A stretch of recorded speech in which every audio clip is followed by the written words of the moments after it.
చంద్రగిరి, తాడిపర్తి, పుంగనూరు దాడుల సూత్రధారులు, పాత్రధారులు వైకాపా నాయకులే అని టీడీపీ నేతలు ఆరోపించారు. ఈ రోజు టీడీపీ కార్యాలయంలో మాట్లాడుతూ రాష్ట్రంలో జరుగుతున్న దాడులకు వైసీపీ నాయకులే కారణమని విమర్శించారు. గారి మీద వాళ్ళకు ఆ వ్యామోహమో లేదా తత్వమో లేదా ఇంకొకటో తెలియదు, కానీ ఇంత చాలా దారుణాలు చేశారు.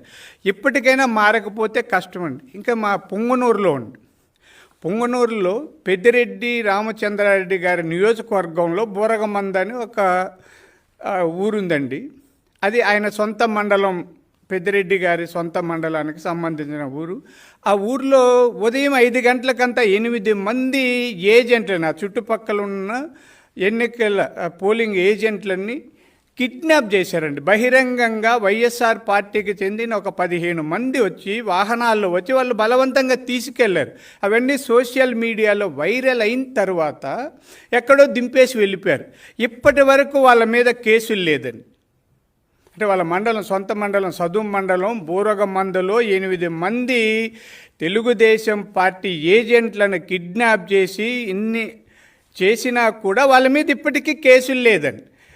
దాని మీద అక్కడ చల్లాబాబు అంటే చల్లా రామకృష్ణారెడ్డి గారు అభ్యర్థి కంప్లైంట్ చేశారు. మాజీ ముఖ్యమంత్రి నల్లారి కిరణ్ కుమార్ రెడ్డి గారు కూడా ముందు నుంచి హెచ్చరిస్తున్నారు. దాని మీద కంప్లైంట్ చేశారు. ఆయన ఎంపీ అభ్యర్థి, ఈయన ఎమ్మెల్యే అభ్యర్థి. అంటే ఒక మాజీ ముఖ్యమంత్రి చేసిన ఫిర్యాదులు కూడా బొట్ట దాఖలు చేసి కేసులు పెట్టలేదంటే అక్కడ ఉన్న పోలీసులు ఏమనాలి చెప్పండి. మనకు తెలుసు, అంతకుముందు పొంగనూరులో చంద్రబాబు నాయుడు గారు ఆ ఏరియాలో పాదయాత్రగా నడిచి వస్తే అక్కడ పర్యటిస్తే రాళ్లతో కొట్టి తప్పుడు కేసులు పెట్టి భయభ్రాంతులకు గురి చేసిన విషయం మన అందరికీ తెలుసండి. ఈ రాష్ట్రంలో ఎంతమంది వేల మంది మీద కేసులు పెట్టి ఇల్లు వాకలు వదిలి పరారైపోయారు. ఇప్పుడు అదే పరిస్థితి చంద్రగిరిలో ఉంది. అంటే చిత్తూరు జిల్లా, ప్రశాంతంగా ఉన్న చిత్తూరు జిల్లాలో జగన్మోహన్ రెడ్డి గారు ముఖ్యమంత్రి అయిన తర్వాత పులివెందల సంస్కృతిని తీసుకొచ్చి ఇక్కడ ఆపాదించారండి. అలా అన్నీ ఈ రాష్ట్రాన్నంతా పులివెందలు చేయాలనుకున్నారు. అయితే ఆంధ్రప్రదేశ్ ప్రజలు చాలామంది, అంటే మెజారిటీ వాళ్ళు ప్రజాస్వామ్యవాదులు కాబట్టి హాయిగా కొంత ఎదుర్కొంటూ వచ్చారు. మా వైపు నిలబడ్డారు. తెలుగుదేశం పార్టీకి అధికారం కట్టబెట్టబోతున్నారండి. అయితే ఇంకా తాడిపత్రి తెలుసు కదండి. తాడిపత్రిలో జేసీ దివాకర్ రెడ్డి గారు, జేసీ ప్రభాకర్ రెడ్డి గారిని ఎన్నిసార్లు ఎన్ని విధాలుగా వేధించారు. ఆ కుటుంబం మీద దాడులు చేశారు. అక్కడున్న ఇంతకుముందు ఎమ్మెల్యే పెద్దారెడ్డి వాళ్ళ రాజ్యాంగంలో ఒక ప్రజాస్వామ్య విలువలంటే ఏమి, ప్రజలు ఓటేసే విధానం ఏంటి, ప్రజల అభిప్రాయాన్ని వ్యక్తీకరించడానికే ప్రతి 5 సంవత్సరాలకు ఎన్నికలు జరిపి ప్రజల అభిప్రాయాల మేరకు ప్రభుత్వాన్ని నడపాలని ఆలోచన చేసుకొచ్చిన విధానానికి జగన్మోహన్ రెడ్డి పూర్తిగా వ్యతిరేకంగా రాజ్యాంగం లేదు, ప్రజలు లేరు, ప్రభుత్వాలు లేవు, నేనే విశాఖపట్నంకు చెందిన మరో 15 మంది కాంబోడియా నుంచి రావాల్సి ఉందని నగర పోలీస్ కమిషనర్ రవిశంకర్ తెలిపారు. వారు కూడా విశాఖ చేరుకోవడానికి ఏర్పాట్లు జరుగుతున్నాయని అన్నారు. ఇక్కడ నుండి వెళ్లిన వెంటనే సైబర్ నేరగాళ్లు వీరి పాస్పోర్ట్లను స్వాధీనం చేసుకుంటారని తెలిపారు. ఏజెంట్స్ ఎవరైతే ఉన్నారో వాళ్ళందరి మీద కూడా రాబోయే రోజుల్లో చర్యలు తీసుకుంటాము. వాళ్ళందరికీ కూడా వాళ్ళందరినీ పిలిపించి ఒక సమావేశం ఏర్పాటు చేసేసి ఈ ఏజెంట్స్ ఎవరైతే ఉన్నారో వాళ్ళందరూ కూడా ట్రైనింగ్, తర్వాత వాళ్ళందరికీ కూడా టైం ఇచ్చి ఆ టైంలో వాళ్ళందరూ కూడా లైసెన్స్ తెచ్చుకోవాలి. లేకపోతే వాళ్ళ ఆఫీస్ అన్ని కూడా మూసేయాలని చెప్పేసి ఆదేశాలు ఇవ్వడం జరుగుతుంది.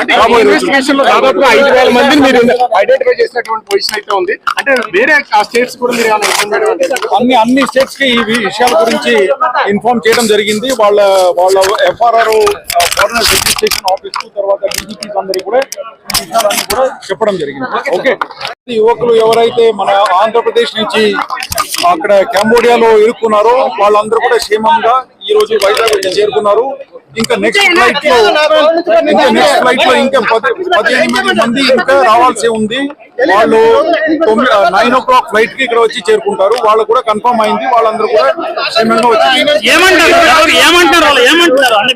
అదే వాళ్ళని ఏ విధంగా టార్చర్ చేశారు, తర్వాత ఫుడ్ అంతా ఇవ్వకుండా ఏ విధంగా బాధపెట్టారు, తర్వాత ఇండియా మీద ఈ విధంగా సైబర్ క్రైమ్స్ అన్ని కూడా చేపించారు. ఆ విషయాలన్నీ కూడా ఏ విధంగా ట్రైనింగ్ ఇచ్చి వీళ్ళందరినీ కూడా ఆ ఫ్లోర్ లో తీసుకొచ్చి పెట్టి ఏ విధంగా వాళ్ళందరినీ ఇండియా మీద సైబర్ క్రైమ్స్ చేయాలని చెప్పేసి నేర్పించిన విషయాలన్నీ కూడా చెప్పడం జరిగింది. పాస్పోర్ట్ అన్ని తీసేసుకున్నారు, గన్ పాయింట్ మీద భద్రించారు. ఆ విషయాలన్నీ కూడా వీళ్ళు మాకు ఇప్పుడు చెప్పడం జరిగింది. Yes, వీళ్ళందరితో మాట్లాడుకొని ఇంకా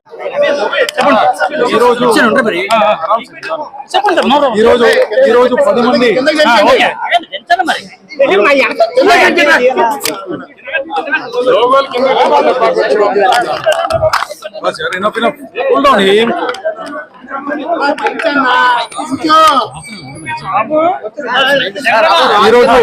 ఈ రోజు జనసేన కార్పొరేటర్ పీతలమూర్తి యాదవ్ మీడియాతో మాట్లాడుతూ ఉత్తరాంధ్రలో 2,000 కోట్ల అసైన్డ్ భూములు కొట్టివేసిన సిఎస్ జవహర్ రెడ్డి తాను ప్రభుత్వ ప్రధాన కార్యదర్శి అయ్యాకే భూముల మార్పిడి జీవో 596 అని అన్నారు.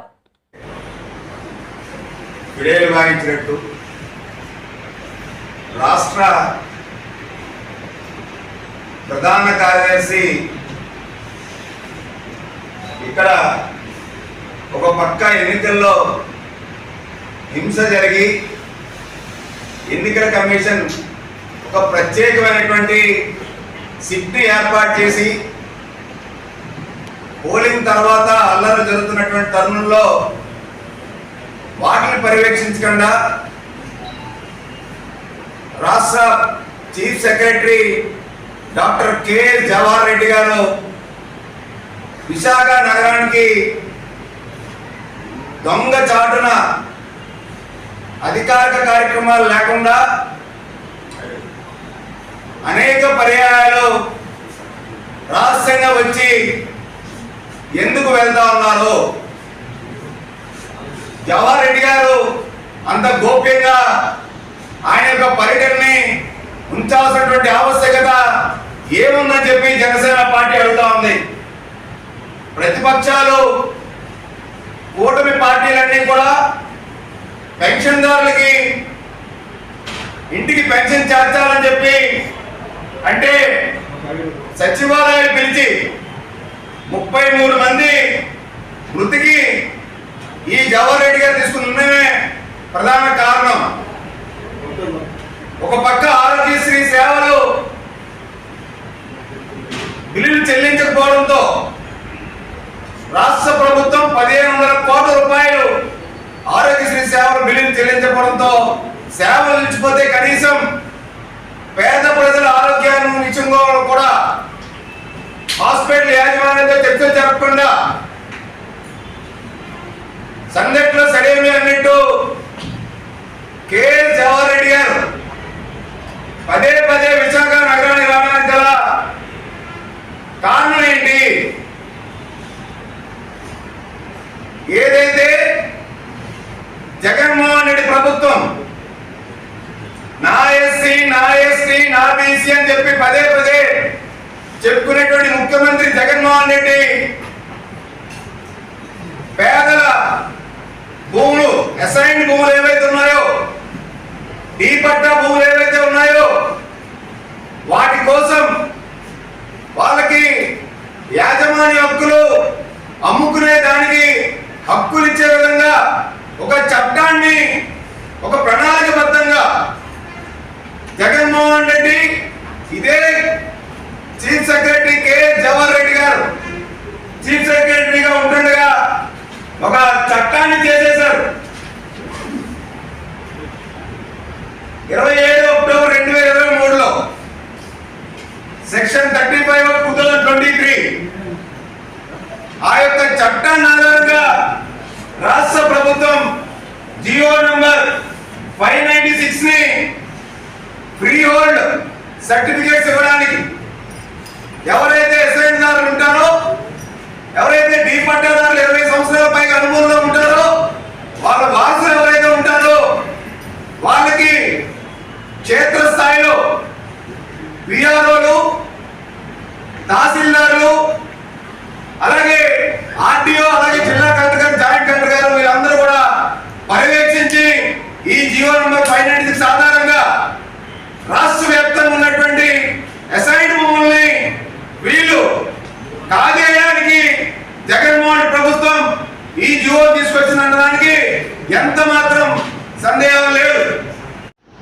కేవలం ఇక్కడే భోగాపురం చుట్టుపక్కల ప్రాంతాలు మాటలు, ఆయన చేయించుకున్న అగ్రిమెంట్లు దెంకాడ, కోసుబాటాగా, నాగవలస హైవేకి ఇరువైపులు ఉన్నటువంటి అత్యంత ఖరీదైన ప్రాంతాలు.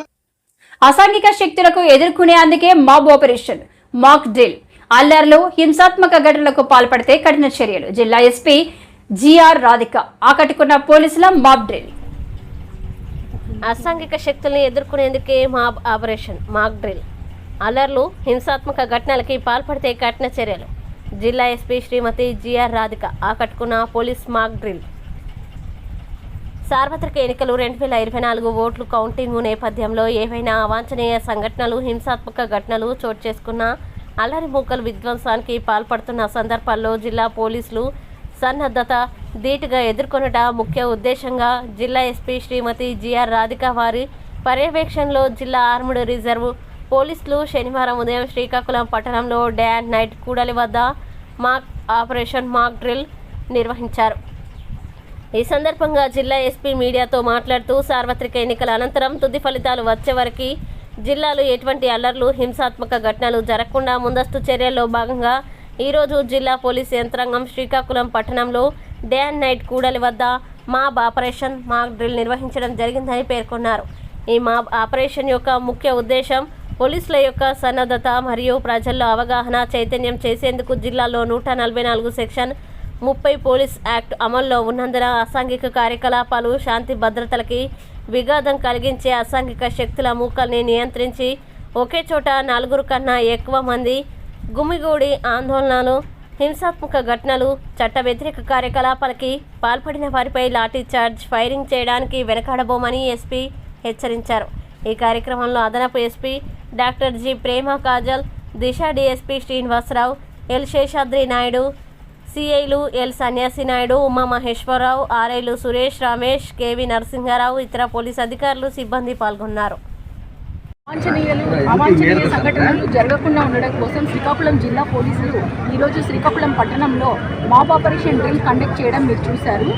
ఈ మాబ్ ఆపరేషన్ డ్రిల్ యొక్క ముఖ్య ఉద్దేశం పోలీసు బలగాల యొక్క సన్నద్ధత, అదేవిధంగా పబ్లిక్కి కూడా ఒక అవేర్నెస్. ఎవరైనా అన్లాఫుల్ అసెంబ్లీ అంటే చట్ట విరుద్ధంగా ఎవరైనా సరే, ఇప్పుడు మన జిల్లాలో మొత్తంగా 144 సెక్షన్ అమలు చేయబడడం జరుగుతుంది.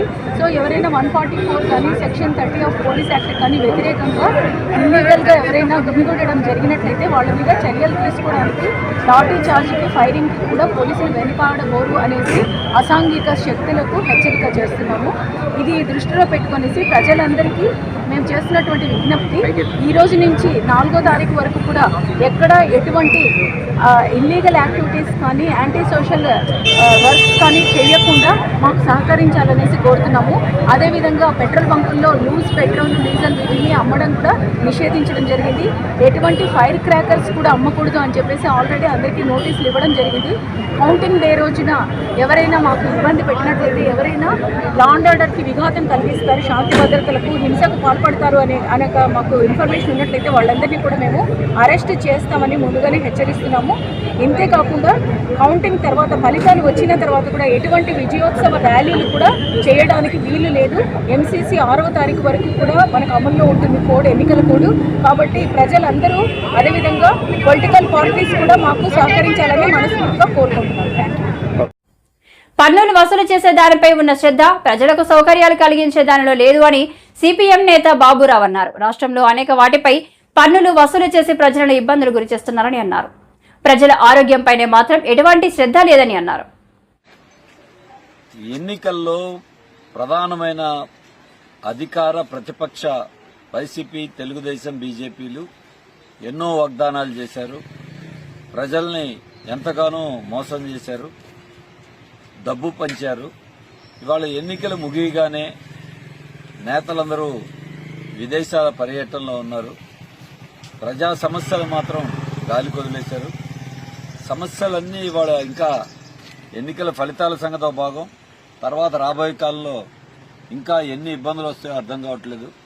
అన్ని వ్యవస్థలు కూడా దెబ్బతినిపోతూ ఉన్నాయి. ఒకవైపున హింస రెచ్చగొడతా ఉన్నారు. ఎన్నికల్లో డబ్బు పంపిణీ దగ్గర మాత్రం కుమ్మక్కయ్యారు. ఎన్నికలు అయిపోగానే హింసాకాండ, దౌర్జన్యాలు పెరిగిపోతా ఉన్నాయి. ఎక్కడ అక్రమాలు జరిగినా ఎన్నికల కమిషన్ కళ్లు మూసుకుని కూర్చుంది. డబ్బు పంపిణీని అరికట్టడం పూర్తిగా విఫలమయ్యింది. వాళ్ళు కుమ్మక్కైపోయారు. అందుకని ఎవరు ఎలా అయినా బహిరంగ పంచుకున్న ఇబ్బందులు కూడా ప్రజాస్వామ్యాన్ని ఇవాళ పరిహాసం చేస్తా ఉన్నారు. ఇంకొక వైపు చూస్తా ఉన్నాం, బిల్లులు చెల్లించకపోవడంతో రవాణా శాఖలో ఉన్నటువంటి సర్వీసులన్నీ అయిపోయినాయి. రిజిస్ట్రేషన్ కార్యాలయాల్లో కూడా సాంకేతిక ఇబ్బందులు కాదు, బిల్లులు చెల్లించక అక్కడ ఆగిపోయినాయి.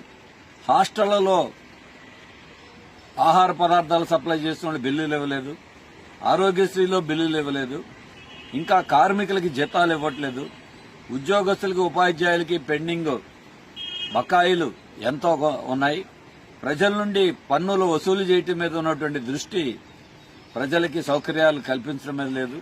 స్థానిక సమస్యలు కూడా ఎన్నికల్లో చూస్తే ఈరోజు ఉన్నటువంటి పట్టాలు గాని ఇళ్లు గాని ఇంకా మిగిలినటువంటి అనేక సమస్యలు పెండింగ్ లోనే పెట్టేశారు. ఎన్నికల ముందు వరకు కోడ్ వచ్చే వరకు ఇదిగో అదిగో అని హడావుడి చేశారు. మళ్లీ కోడ్ వచ్చిందని చెప్పారు, ఇవాళ ఫలితాలని చెప్తున్నారు. ఆఖరికి ఎలా వచ్చిందంటే నగరంలో పారిశుధ్యం కూడా దెబ్బతినిపోయింది.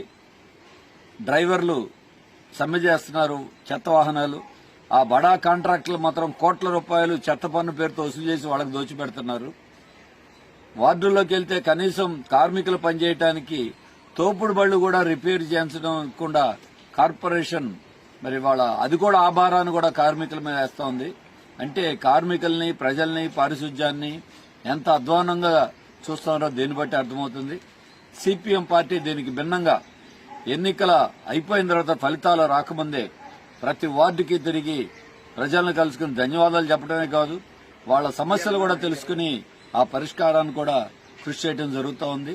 అందుకే ఎన్నికల ముందు పార్టీలు చెప్పిన మాటలకి, ఎన్నికల తదనంతరం వారు వ్యవహరిస్తున్న తీరుకి, నేతలు వ్యవహరిస్తున్న తీరుకి తేడా కనబడుతుంది.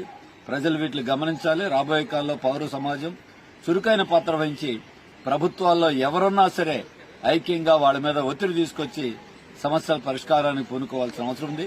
సిపిఎం అందుకు తోడ్పడుతుందని చెప్పి తెలియజేస్తుంది.